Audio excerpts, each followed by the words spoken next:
Well, howdy, howdy, howdy, nearly senior citizen here. Greetings, boys, girls, and all of our non-binary friends, and welcome to this, a brand new day, wherein I am salivating strongly around my dentures. Yay. Back here, this thing over my shoulder is my sleep apnea machine. The tube is wound around it, and I have the mask across the room. Thumbs up. It is the way they have to wrap up the cords when they mail them to you and they stay inside the containers turns them into the absolute devil's machines. Those things are terrible. They're evil. Thumbs up for that. I'll explain later on another day. Anyway, though, I'm actually feeling better in ways, and that's good. I've taken my prednisone, I've taken the gabapentin, along, of course, with ibuprofen and Tylenol and the muscle relaxer, and, of course, 200 milligrams of caffeine. I talked about what caffeine does last night, about when I was talking about meds and stuff and how some things give you energy. The thing about caffeine is, as much as it is extremely addictive, and as much as it is the world's most widely used stimulant, and so many people are actually addicted to it, it is a wildly dangerous substance as well. You're only supposed to take 400 milligrams maximum in a day. And the thing is, if you take, like, say, 600, because I'll take up to 800 milligrams in a day or more, you can take that on a daily basis, say 600 milligrams, and you can take it for years. And then one day, it's just too much and you die. So it's a fun substance. Anyway, though, I am alive. My shoulder is hurting. My arm is hurting. But even though they're hurting, they are more just like muscle soreness owies right now, instead of just the nerve destroying my will to live. So that's a definite thumbs up right there.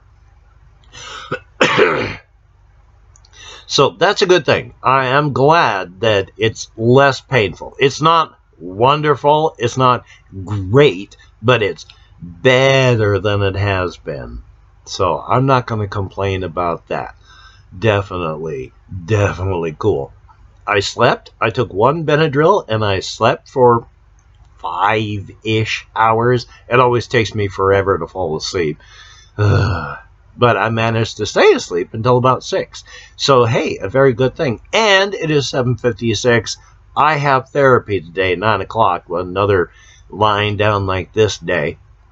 Because even though I'm feeling better, it isn't wonderful. So I'm going to try at some point to see how it feels to sit in the chair, continuing to take all the meds, and then hopefully get some more Dead Island done, because that would be cool.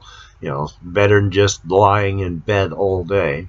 But yeah, 9 o'clock today, I have therapy. So it's going to be another day of lying in bed and talking to my therapist, but that's okay.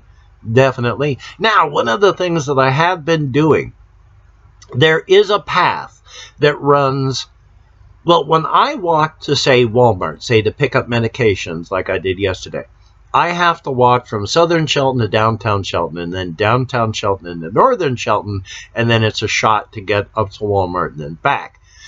You can take the road that goes, it climbs upward a couple hundred feet for, like, you know, it's like a mile or some, the road, and then you're up into northern Shelton.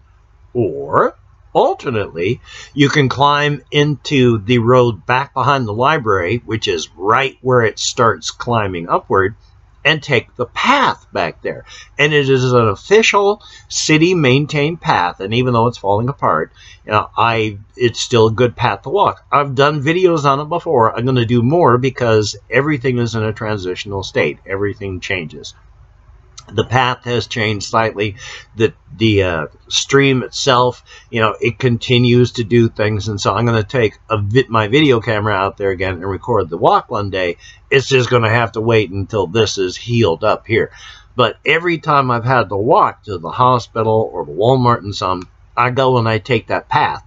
And it's, you know, a lot of ups, a lot of downs, and you're doing a lot of climbing, a lot of this, a lot of that, but it's good. It is fun. There are not a ton of forest blocks like that in Shelton, but there's enough. And when you go onto the path and you're following the stream and all that, you can still hear the outside world, but not as much. And it's very nice. It's very green. And of course, when you watch the video, it doesn't look all that impressive because you're looking at the scene on just, say, a phone or, like in my case, would be a laptop. But of course, when I'm there, it is, of course, eye to eye, top to top, widescreen being there. And you can't replicate that on a tiny little screen. Such is life. But it's nice, it's good, and I'm going to take the camera through there again. Yay, but it's good to go through. So, therapy and healing and doing all this stuff, good deal. I'm feeling positive-ish as I can, so we'll see how it all goes. We'll see how the upcoming MRI thing goes. And things will be good. I'm trying to think of as many creative things as possible. I've been working more on Utok again, because Utok, I have mentioned as a character, is something that is an existential horror.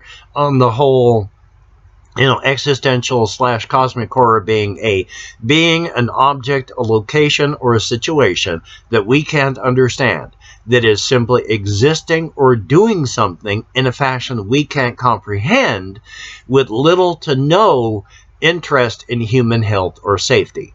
That's boiled down to its just absolute nuggets of everything.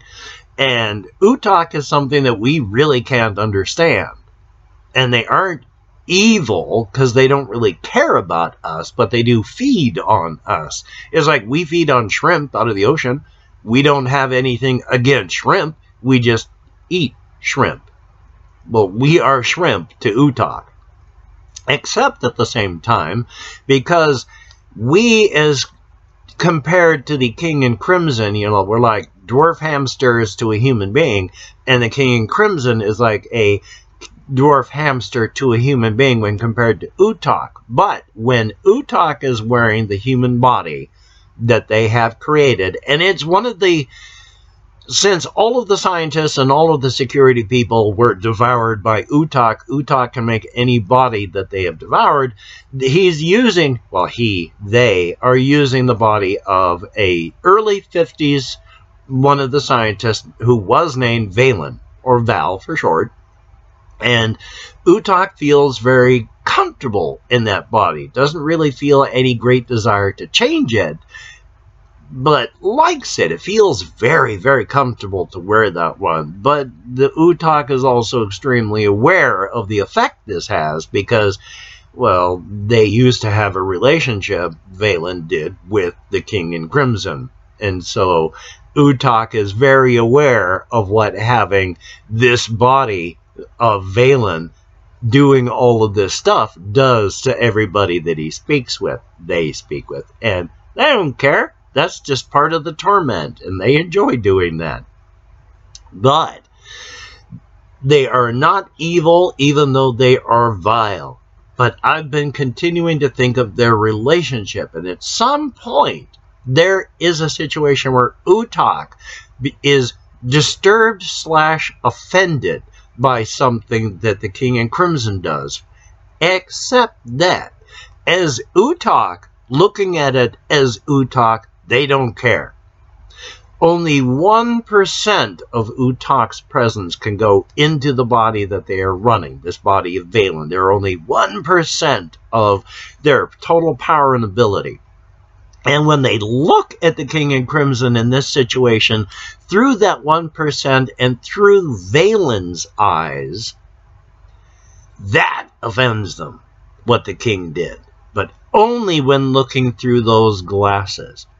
They're not quite sure exactly, but I believe, since I'm the creator of all this stuff, when Utok is looking through Valen's eyes. Utok has semi-recently discovered how to make, effectively, children that are not human, but they're not Utok, but they have their energy and human patterning to make a new creature. And Utok feels very protective toward these new beings that they have created. And looking through Valen's eyes, they see what the king has done as what Utok, how Utok would feel if they had sent their children out to die. And that is what's bothering Utok.